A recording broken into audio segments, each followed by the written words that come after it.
Gente, hoje eu tenho o privilégio de poder estar ministrando a palavra de vocês nesse tempo tão especial, um domingo de ceia, um domingo de Dia dos Pais.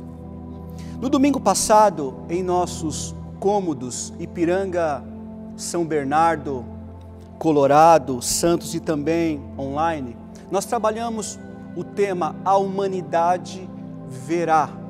E baseamos o texto lá no escrito de Lucas, no capítulo 3. E nós decidimos, neste mês, trabalhar este mesmo tema em todos os domingos, no mês de agosto, o tema A Humanidade Verá.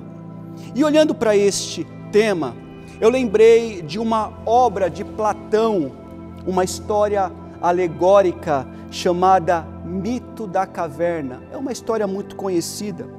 E no texto, Sócrates, ele fala para Glauco imaginar a existência de uma caverna onde prisioneiros viviam lá desde a infância. Interessante isso.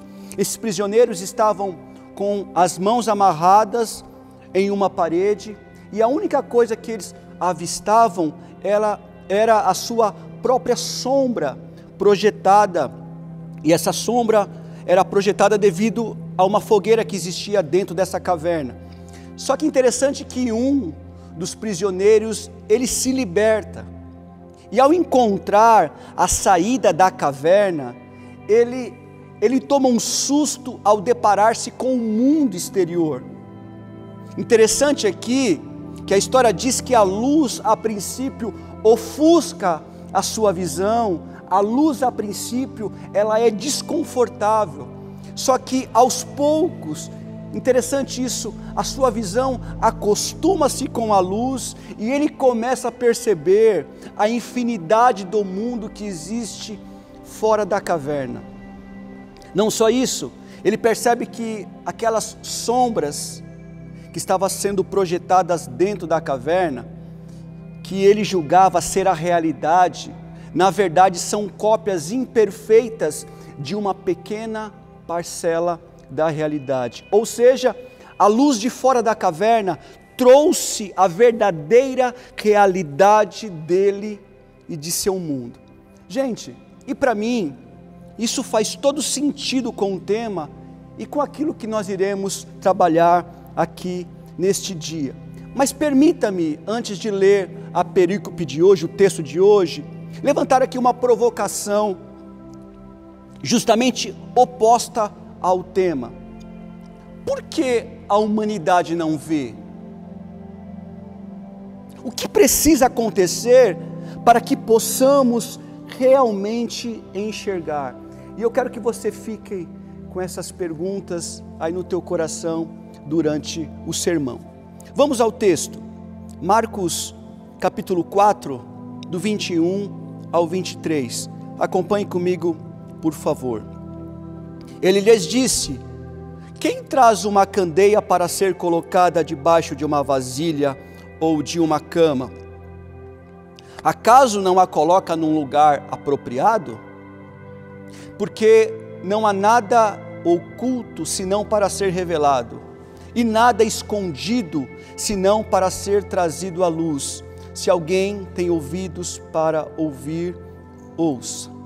Pai, eu te agradeço pela tua palavra, tua palavra que é lâmpada para os nossos pés, a tua palavra que ela é luz para o nosso caminho. Fale conosco, papai, nesse domingo tão especial, para a glória do nome de Jesus. Amém e graças a Deus. Gente, eu acredito que boa parte de vocês já ouviram falar de Thomas Edison. Thomas Edison, ele foi simplesmente uma das mentes mais brilhantes do seu tempo. Thomas Edison, ele foi um grande criador. A história diz que ele teve mais de 1000 patentes registradas ao longo da sua vida. E dentre tantas coisas que Thomas Edison criou, nós podemos citar algumas aqui, como a bateria do carro elétrico. Nós podemos citar aqui a câmera de cinema, a embalagem a vácuo, gente, e até o mimeógrafo. Quem não lembra do mimeógrafo, gente? E quem lembrar do mimeógrafo já vai acusar a idade, gente. Mimeógrafo era aquele, como se fosse uma copiadora. Eu me lembro que na sala de aula, aquele cheirinho de álcool que tinha, e a professora passando a folha de sulfite, aquele cheirinho vindo, gente. Hoje nós temos copiadoras que imprimem em série de uma forma espetacular. Outro grande feito de Thomas Edison foi a invenção da lâmpada incandescente. Embora algumas fontes digam que outros antes dele já haviam inventado um outro certo tipo de lâmpada, mas Thomas Edison foi esse cara que se destacou. E quanto, gente, que essa invenção da lâmpada incandescente, ela foi útil para a humanidade. O que seria de nós sem uma luz? O que seria de nós sem uma lâmpada? E obviamente que criaram com um propósito único.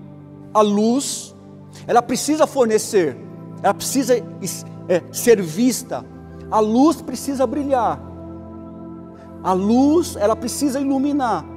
E pensando nisso, eu lembrei de Jesus.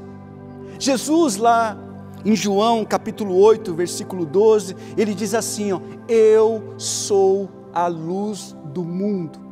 E algo interessante nisso, e eu já quero voltar nesse ponto, mas permita-me, por favor, neste dia, abrir um parênteses aqui, porque na realidade, Jesus, ele disse outros eu sou, em outras oportunidades. Em João 6,48, Jesus diz assim, ó, eu sou o pão da vida. Perceba que em nenhum momento Jesus disse que nós seríamos o pão da vida. Também Jesus disse em João 10,9, eu sou a porta, e volta a dizer, em nenhum momento ele disse que nós seríamos a porta. Ele também disse no mesmo capítulo 10 de João, mas agora no verso 11, eu sou o bom pastor, e o bom pastor dá a vida pelas suas ovelhas. Em nenhum momento ele disse que nós seríamos o bom pastor que dá a vida pelas ovelhas. No mesmo livro, no capítulo 11, agora no verso 25, ele diz, eu sou a ressurreição e a vida. Volta a dizer, em nenhum momento ele disse que nós seríamos a ressurreição e a vida.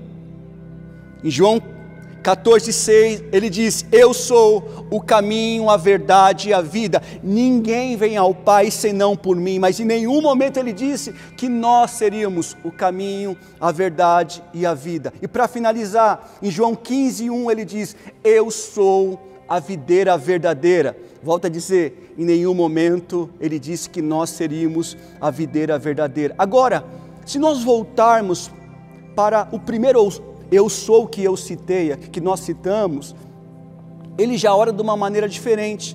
Ele diz lá, eu sou a luz do mundo, em João 8,12.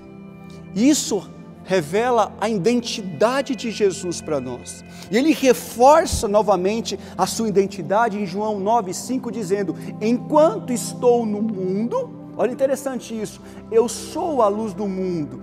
Só que se nós voltarmos e olharmos para o livro de Mateus, no capítulo 5, verso 14, a parte A, lá no Sermão do Monte, olha o que Jesus diz, vocês são a luz do mundo. E quando Jesus disse que nós somos a luz do mundo, ele está enfatizando aquilo que nós somos nele, ou seja, a identidade dele em nós. Ele não diz aquilo que devemos ser, mas ele diz aquilo que nós já somos nele. Louvado seja o nome do Senhor. Quando eu percebo essa fala de Jesus, eu vejo que nós temos uma missão a cumprir dentro dessa perspectiva. Eu vejo que nós temos um dever, eu vejo que nós temos uma incumbência como igreja, eu vejo que nós temos uma responsabilidade como cristão. Louvado seja o nome do Senhor. Agora, olhando para o contexto aqui do capítulo 4, Jesus, ele inicia em Marcos falando sobre as parábolas do reino. E parábola nada mais é do que trazer uma ilustração de verdades espirituais vivida no cotidiano. E Jesus, ele fez muito disso. Jesus, por diversas vezes, ele usava muitas figuras. ele usava a semente, ele usava a figueira, ele usava o grão de mostarda, ele usava o joio e o trigo. E aqui, no texto que lemos, ele usa a figura da candeia. Interessante essa imagem aqui ao fundo, né? Nós estamos acostumados com a luz elétrica, a luz de LED, mas nós não podemos esquecer que na época de Jesus era um candeeiro, era uma candeia que iluminava o ambiente. Eu acredito que ainda hoje, em alguns lugares remotos ainda utilizam isso. E os primeiros versículos que lemos, é feito perguntas, olha que interessante isso. Quem traz uma candeia para ser colocada debaixo de uma vasilha ou de uma cama? Acaso não a coloca num lugar apropriado? Ou seja, o texto diz que a candeia não é para ser deixada em qualquer lugar da casa, e sim num lugar apropriado, num velador, numa prateleira, para que realmente essa iluminação possa chegar a todos.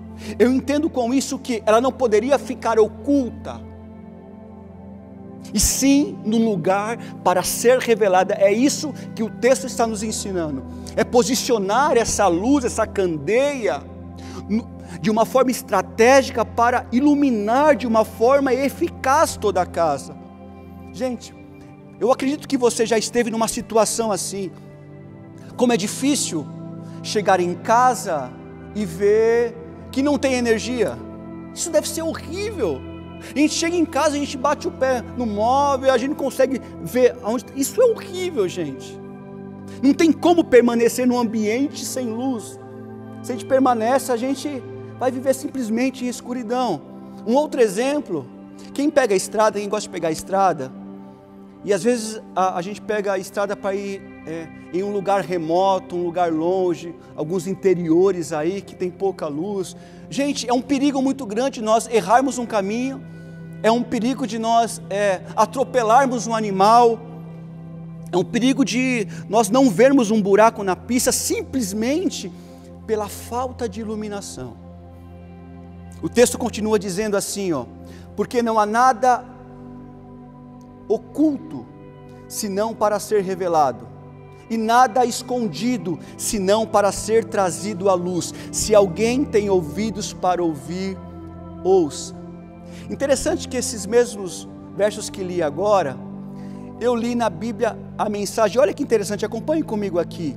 Nós não estamos guardando segredos, nós os estamos revelando. Não estamos escondendo nada, mas tornando público. Vocês estão entendendo? Sabe o que eu percebo aqui nesses versículos finais? Que além de nós sermos portadores dessa luz, a Bíblia está nos ensinando a ser promotores dessa luz. Sabe o que Jesus quer nos ensinar aqui? Primeiramente, é que essa luz já existe. Jesus, neste dia, já está dizendo aquilo que você é, e eu estou reafirmando para você neste domingo: você é a luz do mundo. Jesus está dizendo aqui neste domingo que o grande eu sou decidiu partilhar daquilo que Ele é contigo, comigo, com a sua igreja, e isso nos dá uma grande importância. Louvado seja o nome do Senhor. Agora, atenção aqui, não é porque você não tenha a dimensão do que isso representa, que você não seja luz. Por mais que o ser humano, ele possa estar distanciado de Deus, em Cristo, estar em Cristo, essa essência se torna real. Em Cristo, ser luz é uma verdade possível. Eu queria que você virasse agora para o teu irmão, para a tua irmã, para o teu pai, para a tua mãe, e olhasse bem para o olho dele e dissesse: você é luz. Louvado seja o nome do Senhor. Olha o que Paulo diz sobre isso, Filipenses 2,15: para que venham a tornar-se puros e irrepreensíveis, filhos de Deus, inculpáveis no meio de uma geração corrompida e depravada, na qual vocês brilham como estrelas no universo. Sabe qual que é a verdade desse texto que nós lemos agora? O que você é possibilita que os outros enxerguem. Percebe a tua importância? Ainda nesse mesmo pensamento, e ouvi esses dias, eu achei interessante, a luz, ela não muda as coisas de lugar, a luz mostra onde as coisas estão. E eu quero dar um exemplo aqui. Imagine, você indo na minha casa, vocês indo na minha casa, e de repente, a minha casa está suja. Só que eu acendendo a luz, a casa não vai limpar. Quando eu acendo a luz, o que vai acontecer? A sujeira vai aparecer. Vocês estão me entendendo, gente? A luz, ela não altera o estado das coisas, ela apenas mostra como elas estão, e é justamente isso Deus quer que nós sejamos deste mundo. Louvado seja o nome do Senhor. É justamente isso que Deus quer que compreendemos aqui neste dia, ser essa luz para que os outros vejam, e assim a humanidade verá. Louvado seja o nome do Senhor. Vou tomar uma água aqui, gente. Quem já ouviu aquela expressão lá? Cara, você me deu uma luz. Pastor, eu estava perdido nessa situação e... Nossa, pastor, você me deu uma luz. Fulano, eu não saberia como sair desse enrosco aqui e você me deu uma luz. O ser luz é justamente isso, gente. Mostrar aquilo que muitos não estão enxergando. E aqui eu não falo de cegueira física não, igreja. Aquilo que muitas vezes pode ser muito claro para nós como cristão, como igreja, mas para muitos, eles estão cegos e não conseguem enxergar. Por isso é a nossa importância da luz, do ser luz, da nossa ação. E a partir que o cenário é iluminado, desta realidade até então oculta, agora mostrada pela luz, essas pessoas terão a predisposição de limpar. Essa pessoa terá a predisposição de alterar o estado, de mudar a rota. Louvado seja o nome do Senhor. A luz não organiza, ela possibilita a organização. Louvado seja o nome do Senhor. Só que ela precisa ser manifesta. Ela precisa ser ainda mais manifesta. Ela precisa ser ainda mais contundente, ela precisa ser ainda mais intencional, por mais vezes, mais constante, nunca se esconder, em nenhum momento ser omissa.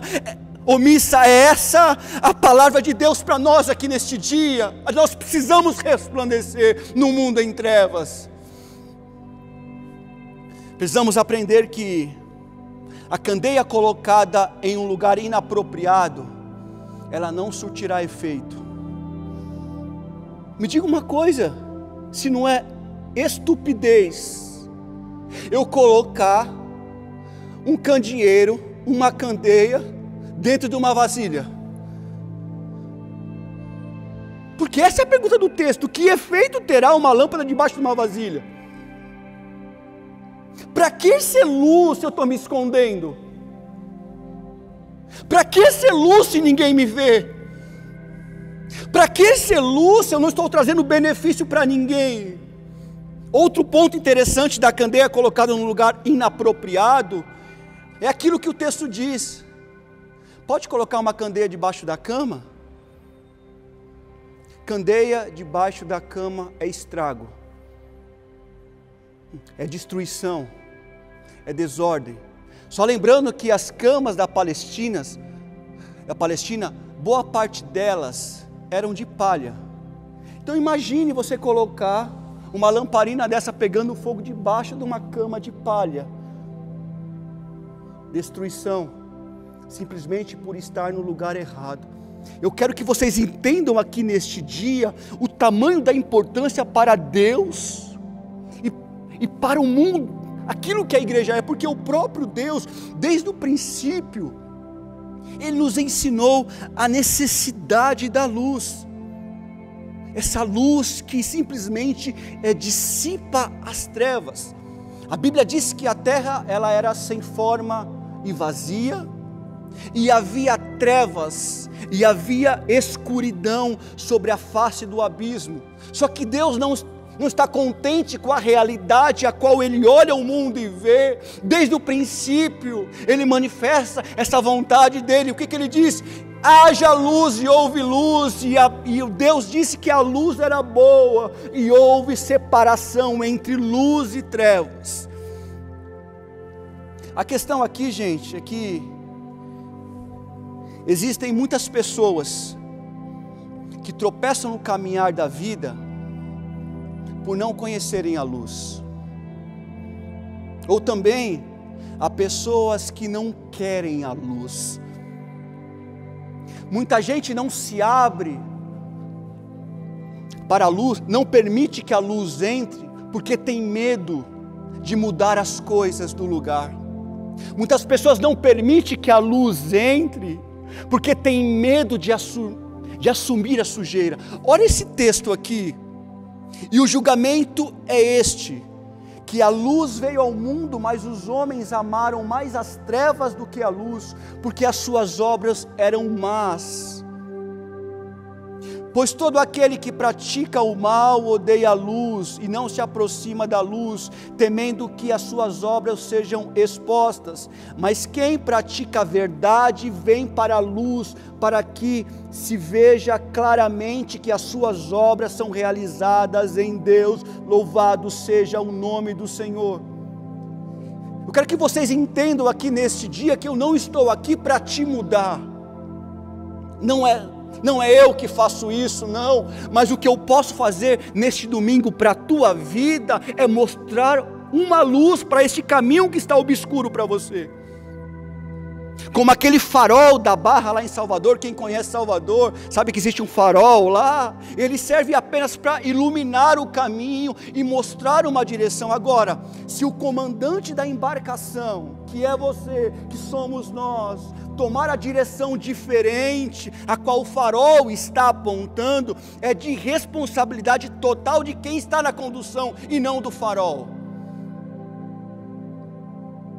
O desejo de Deus neste dia, neste domingo tão especial, é esse: eu vim ao mundo como luz, para que todo aquele que crê em mim não permaneça nas trevas. O aprendizado aqui neste dia, gente, é que eu preciso ser iluminado por esta luz, para que eu me reconheça assim como Deus me reconhece. Agora, me diga uma coisa: ainda que a Bíblia possa dizer que nós somos a imagem e a semelhança de Deus, ainda que a Bíblia diga que nós somos filhos amados de Deus, ainda que a Bíblia diz que nós somos a luz do mundo, se você não acreditar nisso, o que adianta? Só Deus acreditar no seu potencial não é suficiente. Só Deus acreditar que você é luz não é suficiente. Você precisa acreditar nisso. Você acreditando em você, mediante aquilo que Deus diz sobre você, mediante daquilo que a Bíblia diz sobre você, pode ter a certeza que tudo aquilo que está oculto será revelado para a glória do nome de Jesus Cristo. Sabe aquele negócio, gente? Aquele negócio de Deus em mim e eu nele? É isso. Acredite nessa verdade. Eu preciso acreditar naquilo que Deus acredita sobre mim. Entenda que Deus só quer que você faça mediante aquilo que você é. Você já é luz. E quando você se revela quem você realmente é, o Pai, Ele é glorificado. Você pode me perguntar: pastor, de uma forma prática, ok, onde eu posso ser luz, gente? Essa semana nós aprendemos sobre as 7 áreas da influência, e aprendemos na primeira aula que onde eu estiver, seja qual for a área de atuação, eu preciso ser influente. Ou seja, se eu sei aonde eu estou está escuro, está em escuridão, eu preciso estar lá. Se o ambiente aonde eu estou, seja no trabalho, aonde for, está tenebroso, é lá que eu preciso estar. No trabalho, seja luz para o seu chefe. No trabalho, seja luz para o seu companheiro de sala. Na sua casa, seja luz para a sua família. Na igreja, seja luz com seus irmãos, com seu pastor. Na faculdade, seja luz com seus colegas. Ser luz para que simplesmente a humanidade veja. Louvado seja o nome do Senhor. Isso é uma questão de posicionamento correto naquilo que Deus já falou sobre nós. Eu entendo, gente, com esse texto, que ser cristão não é apenas ter um código de conduta diferente, não. Ser cristão é revelar Deus na terra, é ter a responsabilidade de ser luz para aqueles que estão em trevas. E esse sermão, estou encerrando aqui, ele serve para nos alertar sobre este comissionamento e o porquê nós estamos aqui. A minha oração neste dia é que você se faça visto, que você se faça percebido, e assim a humanidade verá. Gente, eu concluo aqui dizendo que de muitas coisas que eu disse hoje, lembre-se de uma coisa: você é luz, e aquilo que você é muito mais importante do que aquilo que você faz. Você pode até ter esquecido aqui desse sermão, que na minha introdução eu falei sobre o mito da caverna, falei sobre Sócrates, falei sobre Platão. Você pode até ter esquecido disso, não tem problema. Você pode até ter esquecido quem foi Thomas Edison, não tem problema nenhum. Mas não quero que você esqueça quem você é e o quanto você é importante. A sabedoria popular já disse: o que você é fala tão alto que eu não consigo escutar o que você diz. O que somos determina como vivemos. O que somos determina como vivemos. Quem tem ouvidos para ouvir, ouça. Oremos ao Senhor. Pai, eu reconheço, papai querido, neste dia que há um investimento teu em minha vida. Pai, eu reconheço, papai querido, neste dia que eu carrego a sua presença, papai, em mim. Confesso ao Senhor, papai, que eu tenho muitas vezes dificuldade de viver de uma forma que manifeste o Senhor, que manifeste a tua glória, que manifeste o Senhor aqui nessa terra, pai. Me ensine, Senhor Jesus Cristo, a realmente ser luz para que a humanidade veja, Senhor. Muito obrigado, Senhor, por acreditar em nós. Muito obrigado, papai querido, por partilhar da tua essência em nós, Senhor, e que nós possamos, papai, ser essa luz que ilumina caminho, Pai, ser este farol, para que esta humanidade veja para a glória do nome poderoso de Jesus. Louvado seja o nome do Senhor. Gente, atenção aqui, estou finalizando. Você precisa perceber aqui neste dia, que o mínimo foco de luz que você possa ser, já pode mudar todo o ambiente. Agora, nós precisamos ter essa luz em nós. Você não consegue fornecer aquilo que você não tem. E essa é a verdade que eu quero transmitir a você. Você que se afastou dos caminhos do Senhor e caminhou em caminhos de escuridão, em caminho de trevas, Cristo está te chamando de novo. Você que está aqui me assistindo aqui neste dia, que nunca aceitou a Cristo como Salvador e entende que a tua vida é uma vida de escuridão, é a proposta que eu tenho para você hoje: vem para a luz. A Bíblia diz que Ele nos tirou das trevas e nos transportou para o reino do Filho do seu amor. Se essa palavra tem queimado no teu coração aqui neste dia, permita ser luz. Permita que essa luz que é Jesus possa invadir o teu ser, colocar todas as coisas no lugar, porque Ele sim tem poder para isso, porque Ele possa organizar a tua vida, e para que depois dessa transformação, você possa ser luz para outros, para a glória do nome de Jesus. Se essa palavra falou ao teu coração, repita após mim, por favor. Pai, eu te agradeço por este dia. Pai, eu te agradeço por esta palavra. E que neste dia de domingo, Pai, eu possa reconhecer a escuridão que eu estava vivendo. E a partir de hoje eu desejo caminhar na luz. A partir de hoje eu desejo ser luz em Ti, Pai. Perdoa os meus pecados, Senhor.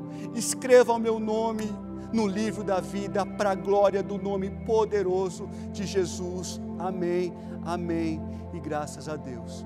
Se você fez essa oração neste dia, aceitando a Jesus como Salvador, se você fez essa oração neste dia, voltando para Cristo, agora aí na sua tela está aparecendo um QR Code para você acessar, e também existe um link no nosso chat, e você será bem-vindo à família Adai. Deus abençoe a vida de todos vocês. Gente, é um domingo muito especial.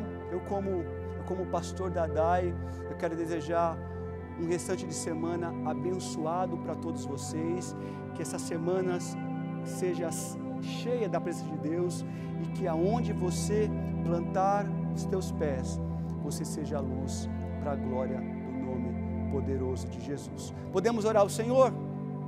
Se coloque em pé, por favor, você que está aí na tua casa. Oremos. Pai, muito obrigado por esse domingo maravilhoso, Senhor.